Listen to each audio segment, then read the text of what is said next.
በዛሬ መጽሐፍ ቅምሻችን በመጽሐፉና በስልጠናዎቹ የድርጅቶችን የሽያጭ ሪከርድ ወደማይታመን ደረጃ ያመጣ ታላቅ ሰው የጻፈው መጽሐፍ ነው። ይህ ሰው ዚግ ዚግላር ይባላል። ሰዎች ለተግባር እንዲነሳሱና በራሳቸው እንዲያምኑ በማድረግ ጥበብ የተካነ ሰው ነው። ዛሬም አሻራው በዓለም ዙሪያ ያሉ መሪዎችና ስራ ፈጣሪዎች ላይ ተጽዕኖ ማድረጉን ቀጥሏል።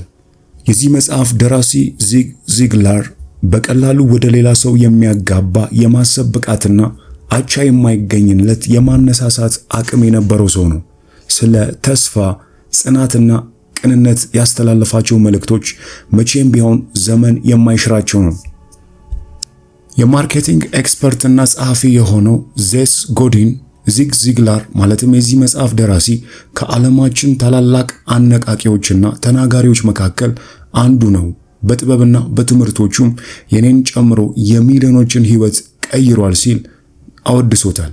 ዚግ ዚግላር የሰዎችን ልዕቀት በማዳበር ዘርፍ ከቀዳሚዎቹ መካከል ነው።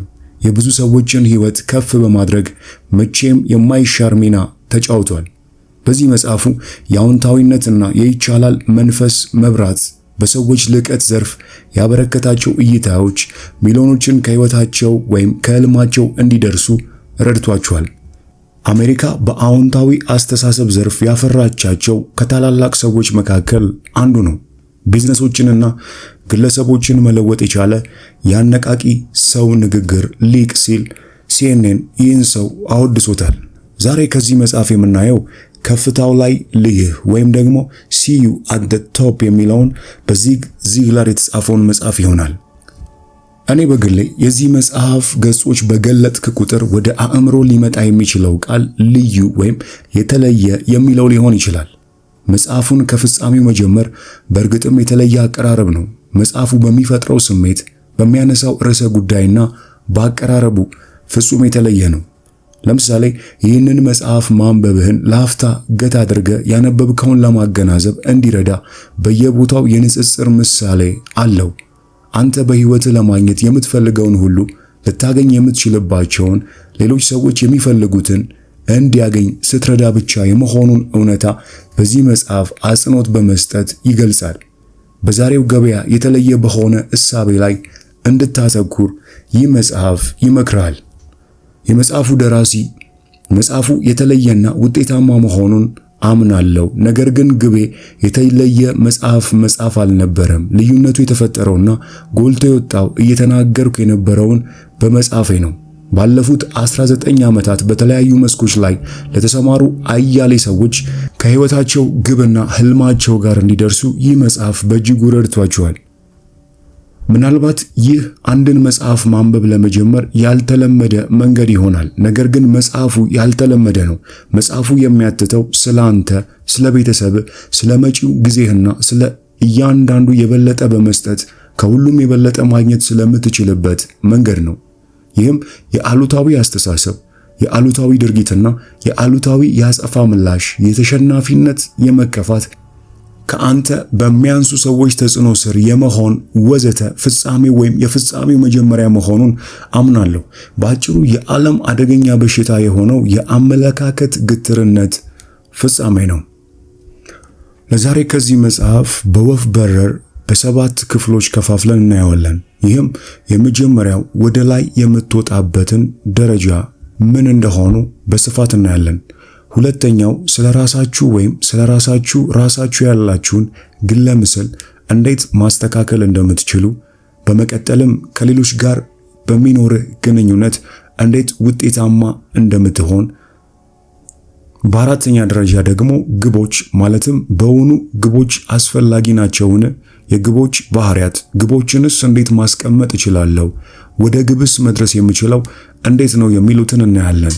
በአምስተኛ ደረጃ አመለካከት፣ ይህም ትክክለኛ አመለካከት አስፈላጊ ነውን? አስተሳሰብን ማስረጽ፣ አእምሮህን መመገብ፣ ልማዶችህንና አመለካከትህን መጥፎ ልማዶችን በማስወገድ ጥሩ ልማዶችን መጀመር የሚሉትን። በስድስተኛ ስለ ስራ እናወራለን። ሰራተኞች አሸናፊዎች ናቸው፣ ዝግጁውን አስቀድሞ ማዘጋጀትና ማውጣት የሚሉትን በክፍል 6 ላይ ስናይ፣ በመጨረሻም 7ኛውን መሻት ማለትም ከአይረቤ ወደ ምጡቅነት በጎ ድንቁርናና በመጨረሻም ዳዊትና ጎልያድ የሚለውን ሐሳብ እንዳስሳለን። እንደተለመደው ይህ ቪዲዮ ለብዙዎች ተደራሽ መሆን እንዲችል ቪዲዮውን ላይክ በማድረግ እንጀምር። ከበርካታ ዓመታት በፊት በኦክላማ ነዋሪ በሆነ አንድ ገበሬ መሬት ላይ የነዳጅ ዘይት ተገኘ። እድሜ ልኩን በድህነት ሲማቅቅ የኖረው ይህ ገበሬ በመጨረሻ ዘመኑ ላይ ከመሬቱ ውስጥ ተቆፍሮ በወጣው ዘይት ከበረ። የተትረፈረፈ ሀብት እንዳገኘ ካደረጋቸው ነገሮች ውስጥ አንዱ ትልቅ ካዲላክ መኪና መግዛት ነበር።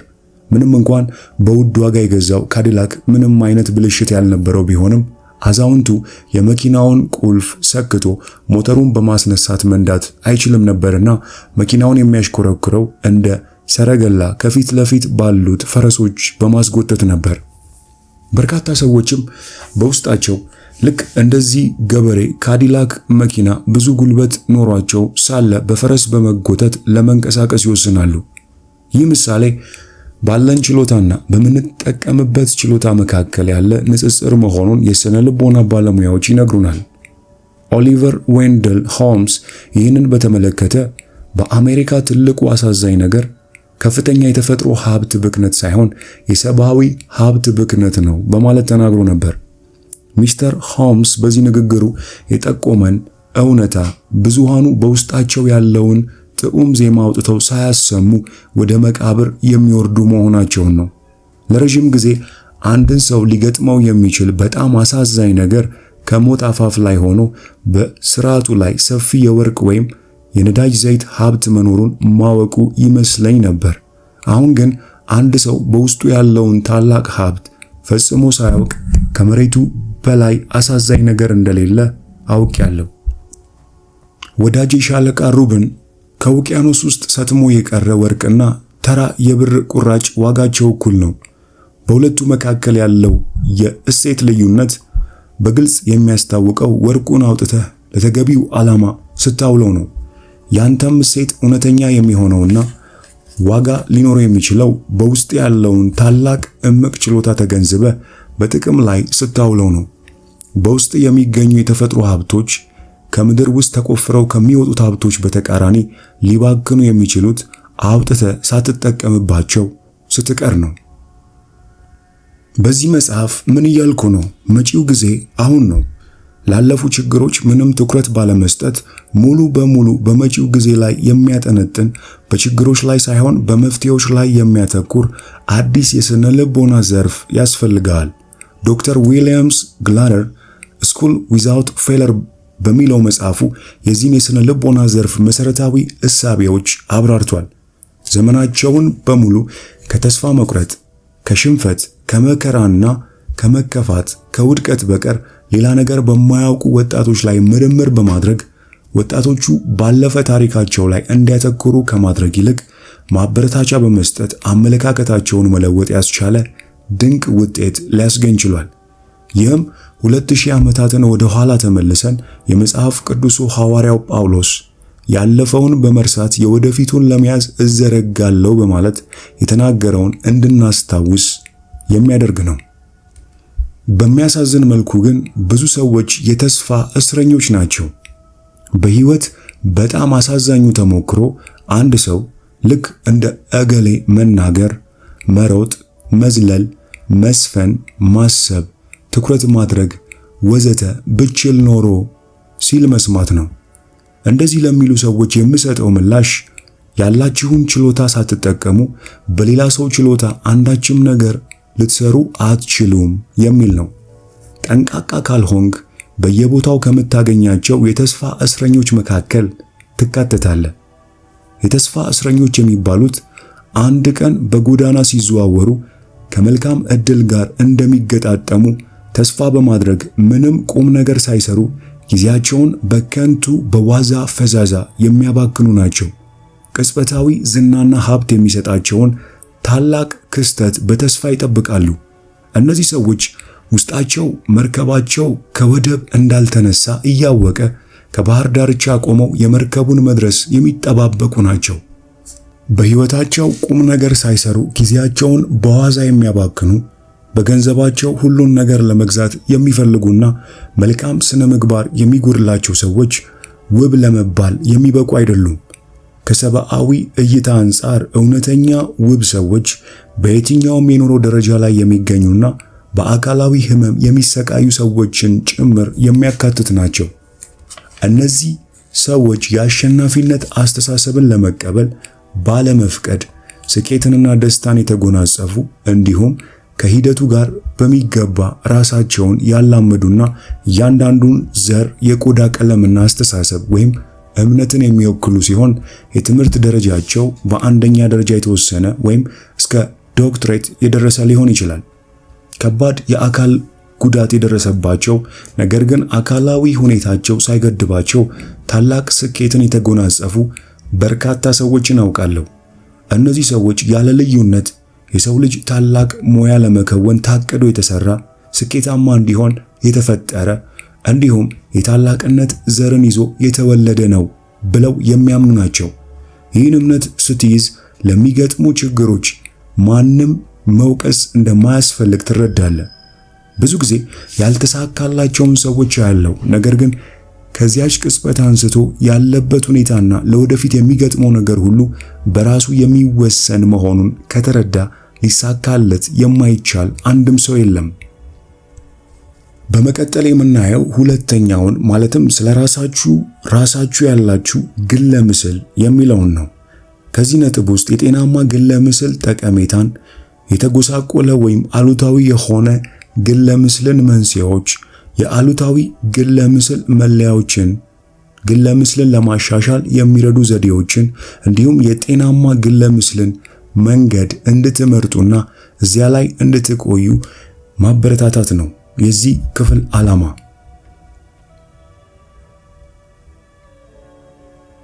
እስኪ ይህን ሌባ ታውቁታላችሁ? ይህ ሌባ ሶስተኛው ሌባ ብዬ የምጠራው ነው። ይህ ሌባ አንተ ራስህ ነህ። አንተን ሌባ ያልኩበት ምክንያት ማንኛውንም ሰው በራሱ የማያምንና ሙሉ በሙሉ ችሎታውን የማይጠቀም በራሱ በሚወዳቸው ሰዎችና በውጤታማነት መቀነስ ምክንያት ከማህበረሰቡ የሚዘርፍ ከሆነ ሰርቋል ማለት ስለሆነ ነው። ማንም ሰው በማወቅ ከራሱ የማይዘርፍ በመሆኑ ከራሳቸው የሚዘርፉ ሰዎች ዝርፊያውን የሚፈጽሙት ባለማወቅ መሆኑ ግልጽ ነው። ይህም ሆኖ ወንጀሉ ትልቅ በመሆኑ ሆነ ተብሎ የተፈጸመ ያህል አደገኛ ነው። ስለሆነም ጥያቄው ግልጽ ነው። ከራስህ መስረቅ ለማቆም ፈቃደኛ ነህ ወይ? ፈቃደኛ ከሆንክ ይህን መጽሐፍ ላንተም ሆነ ለሌሎች በርካታ ሰዎች ረጅም መንገድ የሚወስዳችሁን የመንፈስ መነሳሳትና ዕውቀት ይሰጣችኋል። ሆኖም ይህን መጽሐፍ አድምጠ ወይም አንብበ ባጠናቀቅበት ቅጽበት የምትቀስመው ትምህርት እንደማያበቃ ላስጠነቅቅ እወዳለሁ። አካልህ በየዕለቱ የተመጣጠነ ምግብ እንደሚያስፈልገው ሁሉ አእምሮህም የመንፈስ ምግብ ያስፈልገዋልና ንባብን መቀጠል ወይም ማድመጥ ይኖርብሃል። በግሌ እንደማምነው ለሁሉም ነገር መነሻ ነጥብ ጤናማ ግለ ምስል መኖር ነው። ወደ ግባችን ለመድረስ የመጀመሪያውና በጣም ወሳኝ የሆነው እርምጃ እሱ ነው። አንድን ነገር ካልጀመርነው ወደ ፍጻሜ ለመድረስ አለመቻላችን እርግጥ ነው። ይህንን ለማብራራት ቀጥሎ ያለውን ምሳሌ እንመልከት። ከቅርብ ወዳጄ ስልክ ተደውሎ ወዳጄ አትረበሽ፣ የደወልኩልህ ገንዘብ እንድታበድረኝ ወይም ውለታ እንድትውልልኝ ለመጠየቅ አይደለም። የደወልኩልህ አንተ በጣም ምርጥ ከሆኑ ሰዎች መካከል አንዱ መሆንህን እንድነግርህ በውስጤ ሐሳብ በመፈጠሩ ነው። ለሙያህና ለምታገለግለው ተቋም ትልቅ ሀብት፣ ለማህበረሰቡ ደግሞ ትልቅ ብድራት ነህ። ካንተ ጋር በምንሆንበት ጊዜ ሁሉ የተሻለ ሥራ ለመፈጸም መንፈሴ የሚነሳሳ በመሆኑ አብሬው ለመሆን የምመርጠው አይነት ሰው ነህ። ታላቁን ማንነቴን እገልጽ ዘንድ ታነሳሳኝና በየዕለቱ ላይ ብችል ምኞቴ ነው። ልነግርህ የፈለግኩትም ይህንኑ ነው። በቅርቡ እንደማገኘ ተስፋ አድርጋለሁ ቢልህ ታላቁ ከቅርብ ወዳጅ አንደበት የወጡና ልባዊ መሆናቸውን ስለምታውቅ ምን ይሰማሃል? ሐኪም ብትሆን ኖሮ የተሻለ ሐኪም ለመሆን ትችል ነበር። መምህር ብትሆን የተሻለ መምህር ለመሆን ትችል ነበር። ወላጅ ብትሆንስ የተሻለ ወላጅ ለመሆን ትችል ነበር። የተሰማራህበት መስክ ምንም ይሁን ምን አንተም ማንም ብትሆን በውስጥ ስኬታማ ለመሆን ከመቻልህም በላይ ደስተኛ ለመሆን እንደምትችል በሚገባ ታውቃለህ። ከዚህ ጋር አንድ ጥያቄ ይነሳል። ይህም ቀደም ሲል ከተመለከትነው አኳያ ከወዳጅ እንደዛ አይነት የስልክ ጥሪ ቢደርስህ ሐኪም ስለመሆን፣ የሽያጭ ሰራተኛ ስለመሆን፣ ጠበቃ ስለመሆን፣ ተማሪ ስለመሆን፣ ወላጅ ስለመሆን ወዘተ ከምታውቀው በላይ ተጨማሪ ነገር እንደማታውቅ ግልጽ ነው። ነገር ግን ግለ ምስል ስለተቀየረና ለምትኖርበት ማህበረሰብ ትልቅ ሀብት፣ ለማገለግለው ተቋም ብድራት ነኝ ብለህ ማሰብ ስለምትጀምር እንዲሁ ራስህን ከተለየ አቅጣጫ በተለየ መልክ ስለምትመለከት በስራህ የተሻለ አፈጻጸም ሊኖርህና ደስተኛ ልትሆን ትችላለህ። ግለ ምስል ሲለወጥ በዚያው ቅጽበት የሚገርም ነገር ይፈጠራል። በራስ የመተማመን መንፈስ ይዳብራል። በራስ የመተማመን መንፈስ ሲዳብር ደግሞ ብቃት ይጨምራል። ይህንን አይነት የስልክ ጥሪ ላንተ ሊያደርግልህ የሚችለው ነገር ከተረዳ አንተስ ለምን ለሌሎች ይህንኑ አታደርግም? ለአንድ ሰው ስልክ በመደወል ምን ያህል እንደምታደንቀው፣ በአንተ ህይወት ውስጥ ምን አይነት ስፍራ እንዳለው ንገረው። ይህን በማድረግ የደወልክለት ሰው ያመሰግንሃል፣ አንተም ጥሩ ስሜት ይሰማሃል። ሌሎች እንዲያደርጉ በመርዳትህም ራስህን የበለጠ ትወዳለህ። ግለ ምስል ምን ያህል ወሳኝ ነው? ራስህን ከምትመለከትበት መንገድ ተቃራኒ በሆነ መልኩ መንቀሳቀስ አትችልም። በደረጃው ተወጣጥተህ ከህንፃው ሰገነት ላይ ለመድረስ የሚያስችል ወይም ቁልቁል ወደ ምድር የሚያወርድህ ስለ ራስህ የሚኖርህ ግለ ምስል ነው። ራስህን ከታላቅ ማዕረግ መድረስ የሚገባው ሰው አድርገህ የምትመለከት ከሆነ የሚገባህን ታገኛለህ። ራስህን ታላቅ ማዕረግ ላይ መድረስ የማይገባ አድርገህ የምትመለከት ከሆነ ግን የሚገባህን ሳታገኝ የምትቀር መሆንህ እውን ነው። እንደመታደል ሆኖ ባለፈው ጊዜ ራስህን ስትመለከተው የነበረው መንገድ ምንም ተጽዕኖ ሳይፈጥርብህ በውስጥ በራስ ላይ በጎ ለውጥ ለማምጣት የሚያስችልህን የመንፈስ መነሳሳት ልትፈጥርና ለለውጥ የሚረዳህን ዘዴና አቅም መፍጠር ትችል ይሆናል። ፈጣሪ ከሰጠን ስጦታዎች ሁሉ ታላቁ ደግሞ ለመሆን የምትፈቅደውን መንገድ መምረጥ ነው። አእምሮአችን የምንሰጠውን ምስል ሁሉ አሟልቶ የሚያጠናቅቅ መሆኑን አስታውስ። ለምሳሌ ወለል ላይ በተጋደመ 12 ኢንች ስፋት ያለው ጣውላ ላይ ተረማምደ ማለፍ በጣም ቀላል ሊሆን ይችላል። ይህ የሚሆነው ያንን ማድረግ ስጋት እንደሌለው ስለምታውቅ ነው። ነገር ግን በሁለት ባለ 10 ፎቅ ህንፃዎች መካከል በተጋደመ ጣውላው ላይ ለመራመድ ግን እንደምትወቅድ ስለምታስብ ድፍረቱ አይኖርህም። በሐሳብህ የምትጀምረው ስዕል አእምሮህ አሟልቶ ስለሚፈጽመው ፍርሃትህ እውን ይሆናል። ብዙ ጊዜ የጎልፍ ተጫዋች ኳሱን በተሳሳተ አቅጣጫ ከመቱ በኋላ ይህ እንደሚሆን አውቄው ነበር ሲሉ ይደመጣል። አእምሮህ የሳለውን አካልህ በተግባር ያሟላዋል እያልኩ ነው። ጎበዝ የቤዝቦል ተጫዋች ከባላጋራው የምትወረወረውን ኳስ በያዘው ዱላ ከመምታቱ በፊት በአይነ ህሊናው ኳሷን ሲመታት ያያል። ስኬታማ የሽያጭ ሰራተኞች የሽያጭ ጥያቄን ከማቅረቡ በፊት ደንበኛው ግዢውን ሲፈጽም በአእምሮ ይታየዋል። በህይወት ውስጥም በጣም አሳዛኙ ክስተት አንድ ሰው የሚገጥሙትን እድሎች ለመጠቀም ወኔ አጥቶ ምንም አይነት ሙከራ ሳያደርግ መቅረቱ ነው። ምንም ካለ መስራት የምትማረው ነገር የለም። አንድን ነገር ሞክረ ሳይሳካል ቢቀር ግን ከዚያ ነገር ትምህርት ስለምትቀስም ከኪሳራ አይቆጠርም። እድሎችን ለመጠቀም ሳይሞክሩ የሚቀሩ ሰዎች እድሜ ልክ ባሉበት ለመርገጥ በራሳቸው ላይ የሚፈርዱ ናቸው። በህይወት ጨዋታ ላይ ተሳትፈው ካሷን ለመምታት የማይሞክሩ ሰዎች የራሳቸውን ዋነኛ ጠላቶች ናቸው።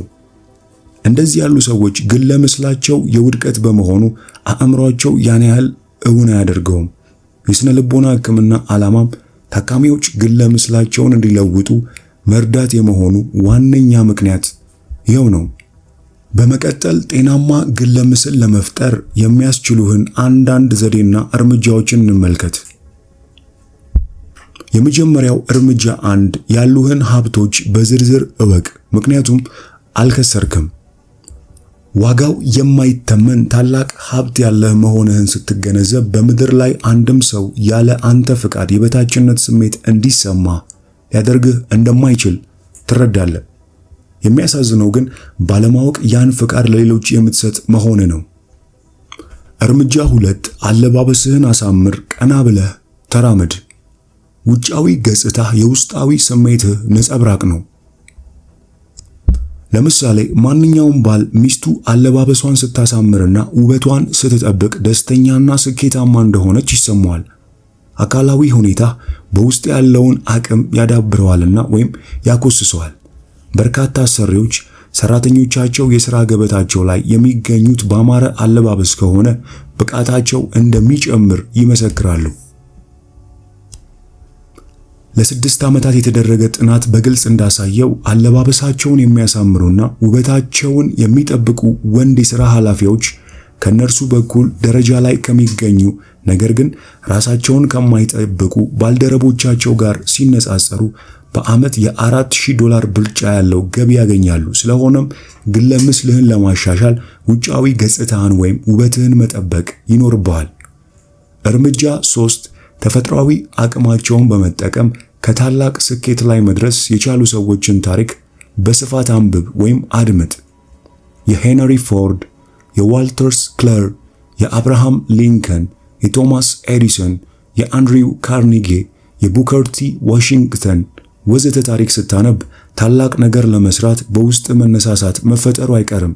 ምክንያቱም የስኬታማ ሰዎችን ታሪክ ስታነብ በምናባችን ተመሳሳይ ነገር ስንፈጽም ይታየናል። እርምጃ 4 ስብዕናን የሚያንጹ መምህራንን አድምጥ። የኖርመን ቪንሰንት ፔል፣ የዴል ካርኒጌ፣ የሮበርት ሹለር፣ የፓውል ሃርነስ ወዘተ ንግግሮችን አድምጥ።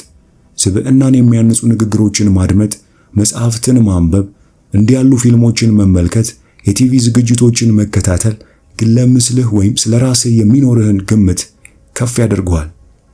እርምጃ 5 ተከታታይ አጭር እርምጃዎችን በመውሰድ ስለራስህ ጤናማ አስተሳሰብ አዳብር።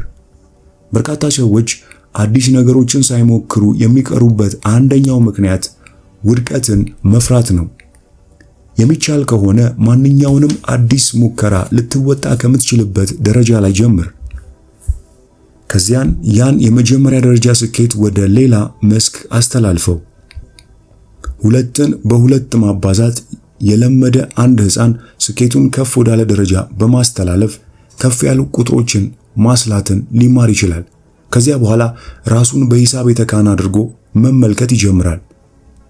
ለመጀመሪያ ጊዜ ሙልሙል የጋገረች ልጃገረድ ድፎ ዳቦ መድፋት እንደምትችል ታምናለች። 6 ጫማ የዘለለ የከፍታ ዘላይ ከዚያም በላይ መዝለል እንደሚችል ያምናል። ስኬታማ አትሌቶች ለስኬታማነታቸው በምክንያትነት የሚያቀርቡት ስለራሳቸው ያላቸው አመለካከት መሻሻልን ነው። አንድ አትሌት ሊደርስበት የሚያልመውን ከፍተኛ ነጥብ እስኪያልፍ ድረስ ያስመዘገበው አነስተኛ ነጥብ ሲያልፍ በዓይነ ሕሊናው ያህል። ጤናማ ግለ ምስል መገንባት በተመለከተ በሚገባ እንድትይዘው የምፈልገው ነጥብ ይህ ነው። እንደሚሳካልህ እርግጠኛ በሆንክበት መስክ ጀምር።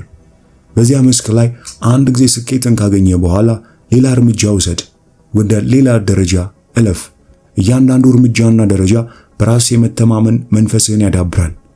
ይህም ግለ ምስልህን ያሻሽላል። የግለ ምስልህ መሻሻል ደግሞ ብቃትህን እንዲሻሻል ያደርጋል። እዚህ ላይ አንድ ማሳሰቢያ ልስጥህ። በራስ የመተማመን መንፈስ ሲዳብር ውጤታማነት የሚጨምር መሆኑ ግልጽ ነው። ሆኖም በራስ የመተማመን መንፈስ የሚዳብረው በመደበኛነት አስፈላጊ እርምጃዎችን ስትወስድና ተገቢ መመሪያዎችን ስትከተል እንጂ ይህን መጽሐፍ ባነበብክበት ቅጽበት ወይም ባደመጥክበት ቅጽበት በራስ የመተማመን መንፈስ አይዳብርም። እርምጃ 6 ፈገግታ አይለይ። ለሰዎች ፈገግታ አሳይተ እነርሱም ፈገግታ ሲመልሱልህ በውስጥ በጎ ስሜት ይፈጠራል። ፈገግታ ያሳያቸው ሰዎች ተመሳሳይ ምላሽ ሳይሰጡ ቢቀሩ እንኳን መልካም ነገር እንደተመኘህላቸው ስለምታውቅ በውስጥህ መልካም ስሜት መፈጠሩ አይቀርም። አንድን ሰው በስራው ስታመሰግነው ወይም ልባዊ አድናቆትህን ስትገልጽለት ራሱን የበለጠ እንዲወድና በጥሩ ስሜት ተሞልቶ ስራውን እንዲያከናውን ታደርገዋለህ። አንድን ሰው ጥሩ ስሜት እንዲሰማው ስታደርግ ደግሞ በአንተም ውስጥ ጥሩ ስሜት ይፈጠራል። ማንኛውም ሰው ጥሩ ስሜት እንዲሰማው ለማድረግ ከሚቻላቸው መንገዶች መካከል አንዱ ደስታና ብሩህ ተስፋን ማጋራት ነው። ይህን በዕለት ተዕለት መስተጋብር ውስጥ ከቤተሰቦችህና ከባልደረቦችህ ጋር ተግባራዊ ልታደርጋቸው ትችላለህ። ሰዎች ሰላምታ በሚያቀርቡልህ ጊዜ አጸፋውን ስትመልስ በፈገግታ ይሁን። በወቅቱ ጥሩ ስሜት እየተሰማ እንኳን ባይሆን ጥሩ ስሜት እንዲሰማ እንደምትፈልግ መናገር በራሱ ስሜቱ በውስጥ እንዲፈጠር ያደርጋል። ሌላኛው መንገድ የስልክ ጥሪዎችን በአግባቡ መመለስ ነው። ብዙ ሰዎች የስልክ ጥሪዎችን የሚመልሱት በቀዘቀዘ ስሜትና በሻከረ ድምፅ ነው። እኔ በውስጥ ያለውን ስሜት ምንም አይነት ቢሆን የስልክ ጥሪ የምመልሰው ግን ደስ በሚያሰኝ መልኩ ነው። ጥሩ ስሜት በውስጤ በሌለ ጊዜ እንኳን ደስተኛ እንደሆንኩ በማስመሰል ስሜቱን በውስጤ ለመፍጠር እችላለሁ። እርምጃ 7 ለሌሎች አንድ ነገር አድርግ። በእስር ቤት የሚገኙ ወይም በሆስፒታል የተኙ ሰዎችን ጠይቅ። ወገን የሌላቸውን ምግብ አዘጋጅተህ መግብ። አረጋውያንን ጎብኝ። ያለ አጋር ልጆቿን የምታሳድግ እናትን አግዝ። ለበጎ አድራጎት ተቋማት የበጎ ፍቃድ አገልግሎት ስጥ። መንገድ የሚያቋርጡ ሕፃናትን ልጆችን በማሻገር አግዝ። ተንከባካቢ የሌላቸው ሕፃናትን በመልካም ባህሪ ተቀርጸው ያድጉ ዘንድ መልካም አርአያ ሁን። ይህን ስታደርግ ግን የምታደርገውን ከውለታ ቆጥረ ብድር እንዲመልሱልህ መጠበቅ እንዲሁም የምትረዳቸው ሰዎች ውለታን የመክፈል ግዴታ እንዳለባቸው እንዲያስቡ ተጽዕኖ መፍጠር አይኖርብህም። ብድሩን ለመመለስ ለማይችል ሰው አንዳች ነገር ብታደርግ ልትሰጠው ከምትችለው በላይ የአእምሮ ሰላም ታገኛለህ። ራሳቸውን ለመርዳት የማይችሉ ሰዎችን በማገዝ የሚሰማ ስሜት በቃላት የማይገለጽ ነው። ለሌሎች በማድረግ ከራስህ አልፈ ለሌሎች መትረፍ የምትችል መሆንህን ትገነዘባለህ፣ ሞገስም ይኖርሃል። እርምጃ 8 ባልንጀሮችህን በጥንቃቄ ምረጥ። በወዳጅነት የምትቀርባቸው ሰዎች በስነ ምግባራቸው ከፍ ያለውን እርካብ የረገጡና ሕይወትን በብሩህ ገጿ የሚመለከቱ ሲሆኑ የምታገኘው ጠቀሜታ ከፍ ያለ ይሆናል። ይህ እውነታ የሥራ ባልደረቦችህንም ለመምረጥ መመሪያ ሊሆን ይችላል። በዓመታት ተሞክሮዬ ለመጀመሪያ ጊዜ በሽያጭ ሥራ ላይ ሲሰሩ አይናፋር፣ ጭምት፣ ተናግረው ለማሳመር የማይችሉ ብቃት የጎደላቸው የነበሩ በርካታ ሰዎች በሳምንት ውስጥ በራሳቸው የሚተማመኑ ብቁና ውጤታማ ሲሆኑ ተመልክቻለሁ። ምክንያቱ ደግሞ ብዙውን ጊዜ በአሉታዊ አካባቢ አሉታዊ አስተሳሰቦች ባሰረጹባቸው ሰዎች ተከበው የኖሩ እነዚህ ሰዎች ወደ ሽያጭ ሥራ ዓለም ሲቀላቀሉ ሁሉም ሰው የሚነግራቸው ማድረግ የሚፈልጉትን ማድረግ እንደሚችሉ በመሆኑ ነው። ከአሰልጣኞቻቸው፣ ከሥራ ኃላፊዎቻቸውና ከባልደረቦቻቸው የሚያገኙት ማበረታቻም ይህ ነው። በየዕለቱ አዎንታዊ አስተሳሰብ የሚያስከትለውን ውጤት ስለሚመለከቱ ራሳቸውን መውደድ የበለጠ አዝናኝና የበለጠ አትራፊ መሆኑን በመረዳት ግለመስላቸውን መለወጥ ይጀምራሉ። እዚህ ላይ ለማንሳት የፈለግኩት ነጥብ እያንዳንዱ ሰው በመደበኛነት ይህን ለመሰለ አዎንታዊ ከባቢ ተጋላጭ ከሆነ ግለመልሱና አስተሳሰቡ ምን ያህል ሊለወጥ የሚችል መሆኑን ነው። እርግጥ ነው ሌሎች ባልደረቦችህ ይለወጡ ዘንድ መጠየቅ አትችልም። ነገር ግን አዎንታዊ አስተሳሰብ ካላቸው ሰዎች ጋር ወዳጅነት መፍጠር መምረጥ ትችላለህ። አስተሳሰብ፣ ባህሪና አጠቃላይ ሁኔታ የሚቀርጹ በዙሪያ ባሉ ሰዎች ነው። የአእምሮ ችሎታ እንኳን ሳይቀር በአካባቢህና በዙሪያ ባሉ ሰዎች ሊወሰን ይችላል። እርምጃ 9 ግለምስልህን ለመቅረጽ ወይም ስለራስህ ቀና አመለካከት ለማዳበር ጠንካራ ጎኖችህን በወረቀት ላይ አስፍር። ባልንጀሮችህ ካንተ የሚወዱልህ ነገሮች በዝርዝር ጽፈው እንዲሰጡ አድርግ። ለራስ ከፍ ያለ ግምት መስጠትን የሚያሳይ አንድ ምሳሌ ልስጥህ። አንድ ወጣት መንገድ ላይ ከራሱ ጋር እየተነጋገረ የመሄድ ልምድ ነበረው። ሁኔታውን ተመልክቶ ግራ የተጋባ አንድ ሰው አስቁሞት ለምን ከራሱ ጋር እያወራ እንደሚሄድ ይጠይቀዋል። ወጣቱም ብሩህ አእምሮ ካላቸው ሰዎች ጋር መነጋገር፣ በተለይም ብሩህ አእምሮ ያላቸው ሰዎች ሲናገሩ ማድመጥ ስለሚያስደስተኝ ነው የሚል ያልተጠበቀውን መልስ ሰጠው። ይህ ወጣት ጤናማ ግለመልስ ያለው ስለመሆኑ እርግጠኛ ነኝ። እርምጃ 10 ያለፈ ስኬትን እንዲያስታውስህ ድል ያደረካቸውን ነገሮች ዝርዝር አዘጋጅ። ዝርዝሩ ከፍ ያለ እርካታና በራስ የመተማመን መንፈስ የሚያጎናጽፍ ነገሮችን የሚያካትት መሆን አለበት። መልካም ፈቃዳችሁ ከሆነ በሚቀጥለው ጊዜ የዚህን መጽሐፍ ክፍል 2 ይዤላችሁ የምቀርብ ይሆናል። ከዛሬው የመጽሐፍ ቅምሻ ማለትም ከፍታው ላይ ልይህ ወይም see you at the top በሚለው በዚግ ዚግላር መጽሐፍ ብዙ ነጥቦችን ለማየት ሞክረናል። ከዛሬው የመጽሐፍ ቅምሻ የትኛው ሐሳብ ተመቻችሁ? እንደተለመደው ኮሜንት ላይ ጻፉልን። ይህንን መጽሐፍ ማለትም ሙሉን በአማርኛ የምትፈልጉ ብቻ ከታች ባለው የቴሌግራም ሊንክ አድራሻ ልትጽፉልን ትችላላችሁ። በሚቀጥለው ጊዜ ህይወት ለዋጭና ጠቃሚ የሆኑ መጽሐፎችን ወደ እናንተ ይዤ የምመጣ ይሆናል። እስከዛው ግን ይህንን ቪዲዮ ለሌሎች ሼር በማድረግ ዕውቀትን እናጋራ። ይህንን ድንቅ ቤተሰብ ደግሞ ሰብስክራይብ በማድረግ እንድትቀላቀሉን ጋብዛችኋለሁ። በሚቀጥለው ጊዜ እስክንገናኝ ድረስ ቸርን ሰንብት።